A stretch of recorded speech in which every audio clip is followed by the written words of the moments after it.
Hopefully all of you are here for the right reason, and you're here for a webinar on accessing university in the UK. Unfortunately today we'll only be talking about the UK, so if you are looking for advice outside of the UK, that's not something STAR offers. Today we're going to be focusing particularly on looking for accessing university, including scholarships, access pathways, for people who are seeking refugee protection in the UK, and this includes people who are seeking asylum, people who already have refugee status, and other status including those with humanitarian protection, limited or discretionary leave to remain. So as Amos said, there'll be an opportunity for questions at the end. We'll have quite a long time for question and answers. I know some of you have very specific questions, but what this presentation is going to go through is hopefully some of the basics around what you're entitled to in terms of student finance, what support is available if you can't get student finance, including looking at scholarships, how to apply for those scholarships, and other tips around that kind of thing as well. So hopefully this will cover a lot of your questions. So please do bear with us. And if you have any technical issues, put them in the chat. We'll do our best to help. But hopefully you can all see the screen that I'm sharing. Okay.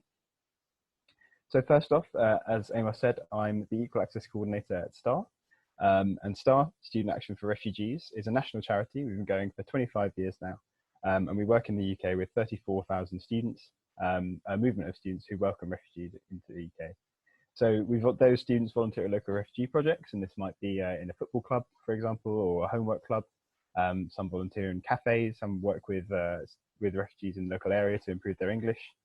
They also educate on campus about refugees and asylum seekers, and they also campaign to improve the lives of refugees, and this might include campaigning for parliamentary change. It might include campaigning on campus to improve scholarship access, and this is one of the key areas which I work on. So this is called the Equal Access Campaign. Now that's been running for 10 years, and we run it in partnership with the National Union of Students. And what we do is we campaign for equal access to higher education for refugees and asylum seekers in the UK. In practice, this looks like us helping universities create scholarship programs for those who can't access student finance, also create access courses, and also try and make sure that this is publicised. This work is kind of reaching out to refugees and asylum seekers in the community so they can access these courses that exist. And we also campaign for national change on this issue as well. So that's a brief overview. If you have any more questions, you can always go to the STAR website, which I'll come on to later, because we'll look at some of the materials available to help you on their access higher education. So first up, a big question I know a lot of you have is, do I have access to student finance? And some of you may have already realized this is quite a difficult and complicated question in the UK. As you can see by this table, which we've got here, it's different in each different region. So it's different in England, in Wales, and Northern Ireland, and in Scotland. And each status that I've got here, and obviously there are other statuses, and you can find out more about this if you go to the UKISA website, which I'll point to in a second. Each of these different statuses has different access to employment, to student fee classification. So this is what fee Student Finance England will charge, universities will charge. So whether that's an international fee or a home fee, and home in this case includes the European Union area. Or access to student finance, which is whether or not you can access a student loan from the student finance company in the UK. So I'm not going to go through this table entirely in each different status, but I will kind of give you a broad overview. I think what I would really point you all towards, if you are a bit uncertain about your status and what you're entitled to in terms of student finance, all of that information for each different region and for a lot more statuses than we have on this table can be found on the UKISA website over here. And this is a hyperlink. We will send around the presentation afterwards to participants if we can. And you can also email us for it, and we'll make sure that you can get hold of this. But yeah, if you look here, if you type in UKISA, which is the UK Council for International Students, they have a really fantastic breakdown of all the different statuses and the access to student finance that is available in each different region of the UK. So do go there if you are uncertain about your status. So as we said, understanding entitlements to student finance is complex. It's also shifting in terms of legal changes. It does change a lot, but this is a broad overview. So in the UK, as many of you will know, if you're an asylum seeker, you're not allowed to work, and you're classed as an international student. Now in England, this translates to the fact you cannot access student finance. And so although you might be allowed to go to university, you often in practice can't do that because you can't pay for the cost of international student fees. Now this is the same for discretionary or limited leave to remain, the fact that you can't access fees, at least initially, but after 3 years of ordinary residence, you can then access fees. Humanitarian Protection is a status that has recently changed and has now given access to student finance from from the moment you're given that protection, and that's the same for refugee status. So again, I'm not going to go through all of these different ones because I think it's quite complicated. People might have their individual questions, but hopefully this table, which will be available, and also the UKISA website can give you a breakdown there. But broadly speaking, if you're a refugee student, or sorry, if you have refugee status in the UK, you can access student finance, you can go to university. If you have humanitarian protection, as of a recent change, you can access student finance. And if you want to find out about the recent changes, it's available here on this hyperlink here. You can access student finance, so you can go to university. If you're seeking asylum, you cannot access student finance, so you are allowed to go to university. And for those discretionary or limited leave to remain, you can access a student finance after 3 years of ordinary residence. So I will move on from this table, but if you do have questions, please Emily will be able to answer them in the chat. And I hope perhaps we could put the UKISA link in the chat as well. That would be really great, and then we can have that up so people can get there.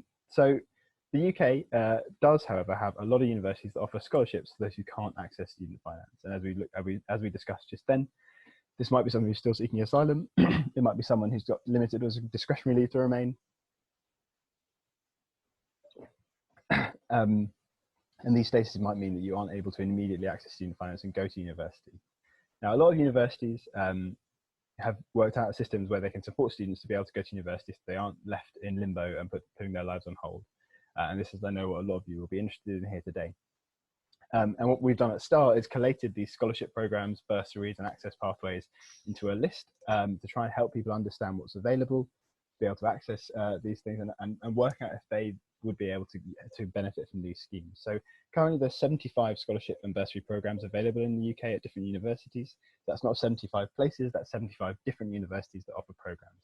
And these programs vary across each different program. There isn't a single standardized system. So some universities might offer 10 places, some universities might offer 1 or 2 places, and some might be eligible for refugee students, some might be eligible for asylum seeking students, some might be eligible for people with discretionary or limited leave to remain, and some might also be eligible for all of those groups in humanitarian protection status. Each one is different, each one has a different application process, and each one has to be applied for separately from applying to the UCAS undergraduate system. So we're going to come on to that in a bit, but if people do have questions about the UCAS system, just hold them, we'll come on to UCAS and applying later on. So within this kind of group of scholarships, both postgraduate and undergraduate are catered for. Not all of them cover both. Some of them cover just undergraduate, some just postgraduate, and some also look at kind of PhD level as well. And it's important to note that each one has a different amount of funding it might give you. So some are completely comprehensive, they'll cover all your living costs, they'll cover all of your expenses and your student fees. So that's the fees that you're charged by the university. That's what might be known as a fee waiver. Some are partial, so they might give some funding to help you support yourself, and some are fee waiver only. Now we try and collate these all into a list on the STAR website, and I'm going to go there in a second so you can see. But this is updated really regularly, and it's worth having a look. Hopefully what we've done is try to make it really clear so you can see what's available, who it's eligible for, and also kind of have a link to go through and find out more information about each scholarship. So again, just to run over what we've covered, each one is different, and they're run by universities, they're not centrally run. We at STAR don't run them, but we do help people to access the information. So we're not an advice service, we don't do casework, and we can't help you with their applications. But what we can do, and we have, hopefully we're doing through this webinar, is give you the information for you to go and find these opportunities yourselves and understand how to apply for them and ask for help from universities to do that. So again, yeah, postgraduate are catered for, so undergraduate level, some have different levels of funding, so you have to be very careful that you make sure you check that it has enough funding for you to be able to live off. Some are part, yeah, and each one is in a different region as well. So each different university, I think there's some in every region of the UK, including Wales, Scotland, and Northern Ireland as well. So we'll come on to that now. What I'm going to do now is I'm just going to show you what the list looks like in real life. So we're here on Google, and we're going to type in Student Action for Refugees. We're going to go here. This is the STAR website. I'm going to click here, and we'll get to the home page. So I hope everyone is watching this and can kind of find this again. So this is what the home page at STAR looks like. We've got main news stories here, and then the menu over here on the left is what I'm going to go to. And you can see here, as in bold, equal access scholarships. So I'm going to click on this section. This is the landing page, and it gives you a lot of information about what we do. So this is what the Equal Access Campaign does. A little bit of information about that. If you're in Ireland and not in the United Kingdom, there's information here which you can access as well. And then I'm going to look at all these different options here. So to begin with, I'm going to go to the scholarship list, which I'll come back to after this, but just to show you what's available on the website. This is the list of scholarships available in the UK. You can see there's a lot of them. And again, I'm going to come back to this shortly. I'm just going to give you a quick tour of the website just so you're aware of where all the resources are. We also have a list of access courses at the moment, which is here on the website under access courses. And I'm going to talk about these later. We also have an FAQ about applying to university. So this is a step-by-step guide on how you might want to apply, how you can do that. And we also have some frequently asked questions about whether or not you might be eligible. A link again to the UKISA website, which is your go-to place if you want to find out if you can access student finance. So please do use their advice service. It's very good. Finally, on this section, we also have a page of useful resources and organisations. Many of these we'll cover during the presentation, but just so you're aware, it's all here on the website as well. And it's all there. So hopefully, do make use of our website. It's all been hopefully made to be as user-friendly as possible and make sure that you can access the information you need. But for now, I'm going to come back to the scholarship full list just here. So what I was talking about just in the presentation then was about the different programs that are available and the fact that we tried to collate that into a single piece of kind of a single tool where you can compare what's available. You can look for universities that offer programs you might be able to apply for. And you can see, broadly speaking, what you get if you've got one of those scholarships. So as you can see, we're going to look at the table. There's a little code to understand the table here. So this tells you how to understand the table. So in each area, there's different codes. UGPG stands for undergraduate and postgraduate. I think that's self-explanatory. And then this area, eligibility, talks about which status is eligible. So an eligible is allowed to apply for the scholarship at each university. So you can see here the code means AS, it means asylum seeker, R means refugee status, DLR, LLR from an asylum claim, is discretionary or limited leave to remain, and then humanitarian protection is humanitarian protection HP. So this is what the website looks like. We've got a column for each university. So this is the university which runs the scholarship program. And again, STAR doesn't run the programs, so we can't help you with any applications, and it's no use sending the applications to us. Each university runs their own program, and this is separate from their applications program. So we're going to come on to that later. But just bear in mind that this is separate from the applications for a place at university. A scholarship is funding to help you support a place that you already have. So just if I was coming into this to use the table and I was interested in going to university, wanted to find out if I could get a scholarship to support my application because I couldn't access student finance, I'd look at what's available. So let's say I was in Wales, and so I'd look at potentially Cardiff. Cardiff Metropolitan is another option as well. And I think there's also one down here. I think University of South Wales is here too. Let's find down here as well. So there's 3 options in Wales, and I know there are more being developed at the moment as well. And let's say I was looking for an undergraduate degree. So I'd look up at the 2 options here in Cardiff, I think. So Cardiff is looking for undergraduate here. Cardiff Metropolitan doesn't include undergraduate, so I'll probably not include that. But I'm looking at Cardiff now. I'm thinking, okay, so if I got the scholarship at Cardiff, they'd cover my fee costs. So this is the cost of the actual tuition per year, which is charged by the university. This home fees means that they also charge me home fees rather than international fees. So home fees are generally around £9,000. And this indicates they'd give me around £4,000 bursary support during that year. So it would be each year. And in most cases, an undergraduate degree would last 3 years.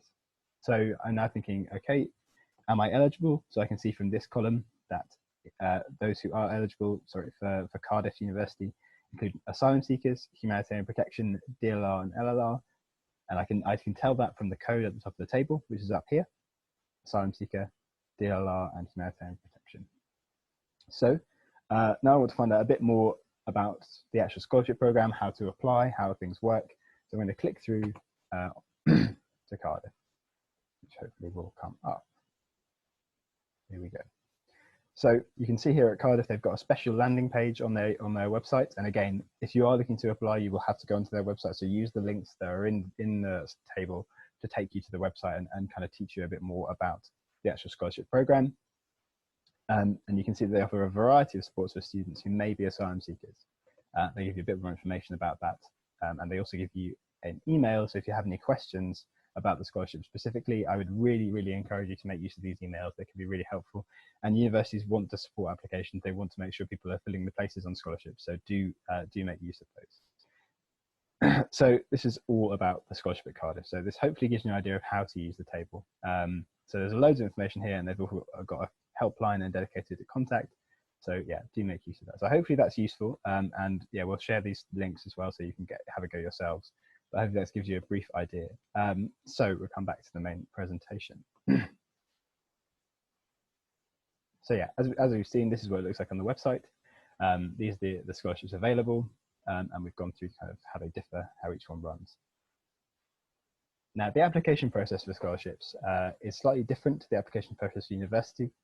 As I mentioned just before, and I hope most people can understand, a scholarship is different to a place at university. So in order to get a scholarship, you must first have a place. And each university scholarship has a different application process.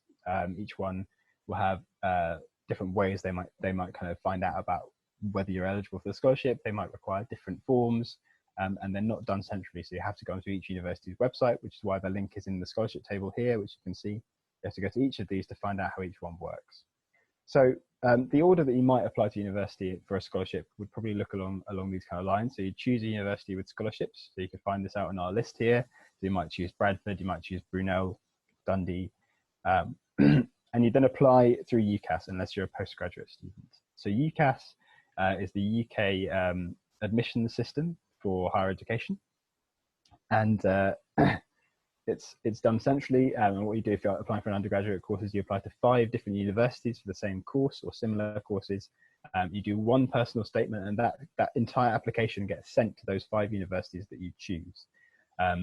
More information about that can be found online, and it's linked here. So I'm not going to talk too much about the UCAS process today, but I know Renolsa and I think Pam as well are going to talk a little bit about applications and what they look like from their own experience. So we will come on to that. So once you've applied through UCAS, generally the deadline for UCAS is in January. So you might start your application in autumn, send it off before Christmas perhaps, and then by January the deadline would come, and then you start to hear back about whether you got your place sort of a couple of months after that. So kind of looking at March, April time. From then, you'd then be looking at applying, once you're accepted onto a course, you could then apply for a scholarship at the university. So I think it's pretty much the case that for every scholarship, you must first have a place at the university before you can apply. And that's generally the process it looks like. So there's these 4 steps of choosing university courses, applying through UCAS, unless you're a postgraduate, in which case you apply directly to the university, and there's information on their website about that. You're accepted onto the course, and then you apply for a scholarship. And so so you first have to apply for the university and then the scholarship. There are 2 different admissions processes here we're talking about. If you want more information about how to apply through UCAS, or even to just apply to postgraduate courses as well, student support sites like the Student Room have a lot of really useful information about personal statements, and that's really helpful. We definitely encourage you to apply early to give yourself as much time as possible with the scholarship application. So if you are looking at starting to apply for next academic year, start thinking about where you might want to go now. Start looking at where there are scholarships available. Think about your circumstances, how much funding you might need, what your current status means you can access in terms of student finance, and kind of start having a think about what you actually want to apply for and how you can make your application easier by doing kind of a lot of the work as early as possible. So something that will make that a lot easier is that when you come to apply for scholarship programs, actually contacting universities and explaining your circumstances can be really helpful here. So we saw on the Cardiff website earlier, we saw that there was a dedicated contact and phone number. And a lot of universities will have this. If you click through on the link on the table, if you click through one of these on the page, generally there'll be a contact email, there'll be a contact number for some of them. We definitely encourage, if you are applying, to speak to them about the application process, to find out how you can make sure that's easier. Ask them what they're looking for, explain your circumstances. Many people will be dedicated support people to actually help those applications come in. So do make use of those people as much as possible. They're there to help you. And I think it's really important when you do kind of think about actually contacting universities about the scholarship programs, is that they aren't trying to trick you. Universities really want these programs to be filled. They've developed these programs to support students because they believe, like we at STAR do, that people seeking refugee protection should be allowed to access university. They shouldn't have to pay international fees, and they shouldn't be prevented from accessing higher education. So these universities have created these programs to help you. They're not trying to trick you. So make sure when you are answering the forms, you answer all questions honestly, including financial circumstances, because they want to know if they can help you. And you might come into difficulty later on if you say early on that you have had the financial support to finish a degree and then don't. So I think universities are trying to help, so try and be as honest as possible when going through the forms. As I said before, if possible, speak to a student advice service or scholarship program coordinator to help with that. And you can also speak to admissions as well. Lots of universities will have support in place to help students apply. Outside of universities, there are also a lot of support. There's some support available to help you kind of find out about your status, what legal advice you might require, and also advice for students in universities as well. So we've already mentioned UKISA, but I will keep coming on to say it. Is that UKISA, the UK Council for International Student Affairs, has advice for students. It has a breakdown of what you might be eligible for in terms of funding, and it can be a really, really useful resource. So do access that. Quorum, they can offer legal advice, and they have an advice line for young migrants in the UK, including refugees and asylum seekers, and they can be a really useful support.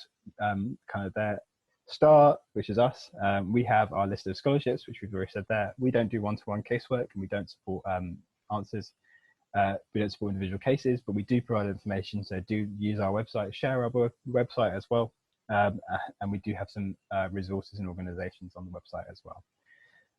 So you can also see Refugee Support Network. They're mainly based in London, and they do one-to-one support in London. And they also have a higher education advice line, which you can call. They also do have a really useful resource of frequently asked questions online, so do make use of that. Now, if you're on the call and you aren't applying to university as a refugee or as someone seeking refugee protection, but you are a young migrant to the UK who might have unrecognised or undocumented status that's yet to be regularised, there is support available for you, and we understand that many of the issues that you're facing in terms of access to higher education are similar to the same groups we work with. And we'd encourage you to go to We Belong, which is an organisation set up to help young migrants access higher education. And so there are scholarships available for those individuals as well. When it comes to accessing IELTS and English language testing, RefuAid usually does support this, and they have a sort of bursary program to help with IELTS. Currently it's closed during the kind of current COVID-19 crisis, but you can find out more about it on their website. And if you're looking to apply for postdoctorate, so that's after your PhD, or academic positions as a professor, you can go to the Council for At-Risk Academics, which is linked here as well, CARA. So, as we mentioned earlier, undergraduate applications are done through UCAS, and there's information here in this presentation. I think it's something we'll talk about later as well, about how you apply to UCAS, but there's a lot of information online. It's slightly different if you're applying to a postgraduate position. So these deadlines are done individually, then there's no central application system. And each individual university will have a different application process. There are scholarships available postgraduate, and I'll go back to the STAR list again. I'm going to keep sending us all back to this list because it's such a useful resource. You can see here, PG indicates postgraduate, UG indicates undergraduate. And as you can see on this slide, postgraduate applications don't apply to UCAS. There are a few exceptions, but the majority don't. Undergraduate applications go through UCAS. Now, if you're looking at doing a postgraduate course, you've got to have a degree level in a relevant subject. So often the criteria for different courses in universities will say this is what you need to have. And some courses will take relevant sector experience, but this is dependent on individual universities. There is some student finance available in the UK, and it comes under the same breakdown of who's eligible for student finance here. So for example, if you have refugee status, you would be able to access postgraduate student finance, but if you were seeking asylum, you wouldn't be able to access postgraduate student finance. Now, something to be aware of about postgraduate student finance in the UK is that it isn't the same as undergraduate. You aren't given all of the fees, and you aren't given maintenance support. There's a maximum amount of funding, which is generally around £11,000 or just under, which you're allowed to receive.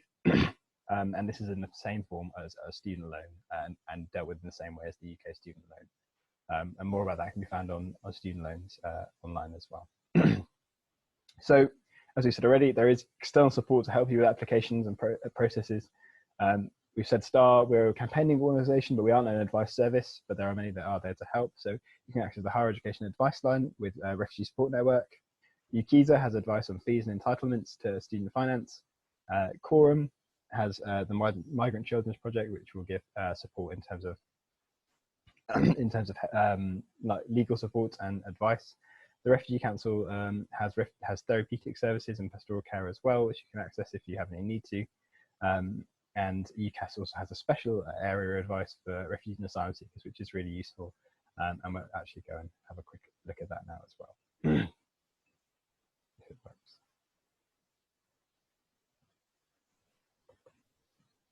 Yeah. So this is the UCAS website. As we said before, this is for undergraduate applications. Though you can see there are some postgraduate courses that do use it. And you can see here there was a section just about student finance for refugees and asylum seekers, which gives you a really good idea of what you are what you're eligible for and where you're able to get financial help as well. So it's broken down to each different region, and it tells you all about where you might be allowed and where further support is. So do use this as well. Again, it's linked on the PowerPoint, so we'll share that, and hopefully that's useful for people. Now, finally, I know the current situation. Oh, no, sorry. So one thing you might want to consider when you're applying is looking at how you might boost your kind of personal statement, which is a statement you have to put in when you apply for university. You also might want to learn a bit more about what UK universities are like, what the learning experience looks like, how you might prepare for university, or you might also want to know about how to prepare for an IELTS or other English language test as well. And a really good way to do this is something called MOOCs, which sounds like a really funny thing, but it stands for Massive Open Online Course. And these are free courses. They're generally about perhaps 3 or 4 hours a week at maximum, sometimes less. And they're done online. They only need an internet connection, and you can go through and learn a huge amount of different topics. So there's ones on anything you can think of. What we've selected here are a few ones which might be useful for you if you're thinking about applying to university in the UK. And these include looking at preparing for university. So that might be understanding the UK system. How do you apply? What would my lectures look like? What would an assignment be like? How do I write an essay? Those kind of things. There's a course specially about accessing higher education for refugees and asylum seekers in the UK. There's one here about IELTS, so it's the English language test you might have to do for many universities. There's one about study skills, so how to improve your ability to study. Writing applications, which can be really helpful if you're thinking or just about to start writing your personal statement, and studying in the UK as well. And then there's also a collection here by FutureLearn, which has been compiled in light of the changes to IELTS because of COVID-19 at the moment, which tells you a lot about how to apply, how to learn and prepare for the English for academic purposes tests, while test centres and learning might be disrupted because of what's currently going on. So again, we'll send the PowerPoint around, but do make use of the use of these links. So a lot of you might be concerned at the moment because COVID-19 has obviously changed a lot about higher education in the UK. Currently, universities are closed. Most of them are doing learning online. Students are not generally at campus. And it's not clear how this will impact next year. What we do know, and what we definitely encourage everyone on the call to take away from this, is that universities are still open for applications next year. In one form or another, there will definitely be students going to university. That might be online, it might be in person next year, and courses will still be running, and so will scholarships. Now, we work with a lot of universities, and I'm speaking to a lot of them every week, and all of them are saying our applications are still open, and we're still recruiting for scholarships. So things might seem that everything is stopped right now, but if you can apply at the moment, even though things are uncertain, it's definitely worth doing, and we would definitely encourage you to do so. We understand that some people would go and look at a university, or perhaps go and kind of chat to a support officer, and at the moment that's really not possible. Now, UCAS have actually given a list of online virtual open days and tours to see what universities are like. You can access them here, so you can type in virtual tours, open days, UCAS. You can find them through Google as well. And these can be helpful to just give you a sense of what university is like in the UK, what campuses look like as well. There's updates on IELTS and other pre-university exams, and how that's been affected by coronavirus as well, which has been done by UCAS. And we at STAR have a page about coronavirus-related questions and concerns for refugee students and applicants, which tells you a lot about what has changed, what is still going. But if you are concerned about whether or not course will be going ahead next year, they will be going ahead. They maybe some might happen online for a bit, but universities are still open for applications, and so are scholarships. So I think we've still got a bit of time before the next section. So I'm going to show you a short video, and there's going to be a break. And after that, I know that we're going to have questions and answers, and we're also going to hear from Pam and Renelsa, who are two people who've gone through the application process, both of them students in UK universities at the moment. So hopefully you'll hear a lot more about that, but I hope that's been helpful. For those of you who joined later, we will be sending around the PowerPoint, but I'll just go back through it just so everyone has a quick reminder of what we went through. So here we covered about STAR and also the Equal Access Campaign, talking a little about where we come from and the work we do. This table gives you a brief overview of what you might be eligible for in terms of student finance in the UK, but what a big takeaway here is that you make sure you go to the KISA website to find out in detail about what that looks like, and they also have access to student finance for different statuses outside of the ones we've listed here as well. There has been recent changes to humanitarian protection in England, so if you have got humanitarian protection status in England, you might now be able to access student finance quicker than you thought, so do have a look at this blog here, which you can find. Now, STAR has compiled a list of 75 scholarship programs in the UK which support people who are trying to access higher education. And there's a big variety of each ones, but they're all available on our website. And I did show that to everyone earlier, but we'll come back to it. We looked at the application process and the fact you have to apply for both university first, and then later, once you've got your place, apply for a scholarship program. We looked at contacting universities, making sure you make use of all the contact numbers that are available, and also the support programs that are out there to help you, including these fantastic organizations that we work with too. For postgraduate, something to just remember is that you don't apply to UCAS generally, and so you apply for your program through the university, and then again, in the same way, you apply for the scholarship as well. There's external support available, which we've covered, and there's also external courses which you can access if you have internet, and you can look at these, you can enroll in these and do them yourselves. We definitely encourage you to have a look at some of these courses available. There's also plenty of others that are on just topics you might be interested in, or that might be relevant to your application, and might be something that's good to mention in a personal statement too. Now, we understand at the moment things are really difficult with COVID-19. It makes things look very uncertain, but universities are still open for applications, and we'd really encourage you to apply. If you have questions about this, we have a page on the STAR website dedicated to coronavirus-related questions and concerns. So do use that, and you can also email us as well and ask any questions you've got. Universities will also have support lines there, so if you have questions about your application and how it might be impacted by the current crisis, then do speak to universities too.